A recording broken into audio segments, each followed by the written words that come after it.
Hello physics লাভার people, আজকে কিছু কথা বলবো পদার্থবিজ্ঞানের খুব মজার একটা টপিক নিয়ে। নিউটনিয়ান মেকানিক্স অনুযায়ী আমরা জানি টাইম অ্যাবসলিউট, মানে আমার কাছে 5 মিনিট যা তোমার কাছেও 5 মিনিট তাই। কিন্তু থিওরি অফ রিলেটিভিটি সময়ের এই ধারণাটাকে একদম ফান্ডামেন্টালি চেঞ্জ করে দিয়েছে। অর্থাৎ তোমার কাছে 5 মিনিট যা আমার কাছে 5 মিনিট তা নাও হতে পারে। তোমাদের সাথে আছি আমি সাফওয়ান নাফিস সাজিদ।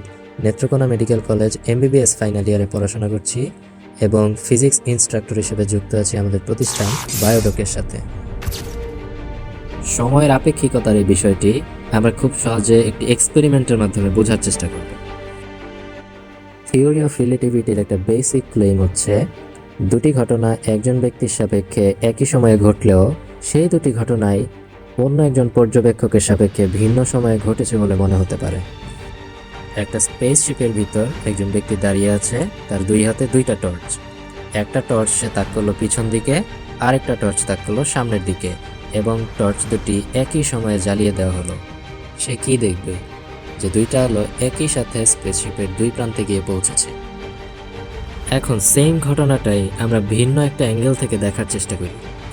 সেই ব্যক্তি, সেই দুটি টর্চ লাইট, একটা সামনে একটা পিছনে, এবং একই সময় অন করা হলো।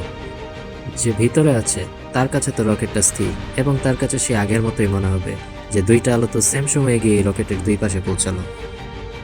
কিন্তু আমরা যারা বাইরে থেকে দেখছি, তা আমরা তো দেখতে পাচ্ছি রকেটটা গতিশীল। সুতরাং রকেটের গতি বিবেচনায় নিয়ে আমাদের কাছে মনে হবে সামনের দিকের আলোটা বোধহয় ধীরে আগাচ্ছে এবং পিছনের আলোটা খুব দ্রুত গতিতে চলে গেছে।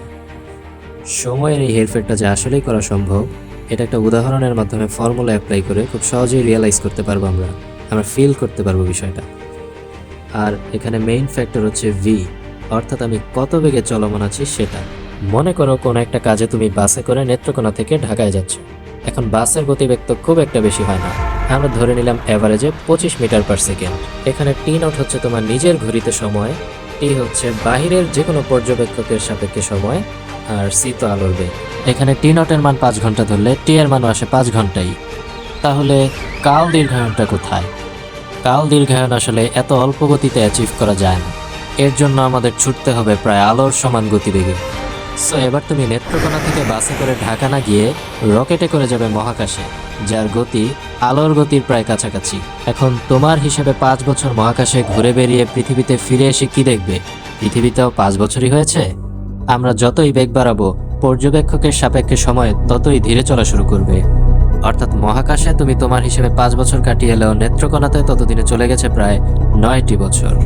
বিষয়টা এমন যে ধরো তোমরা 10 বছর বয়সী দুই যমজ ভাই, সেই সময় তুমি তাকে রেখে মহাকাশে ঘুরতে গেলে 5 বছরের জন্য। তো ফিরে এসে তোমার বয়স 15, কিন্তু তোমার ভাইয়ের বয়স ততদিনে 19। হ্যাঁ, এটাই বাস্তব এবং একই সাথে অদ্ভুত।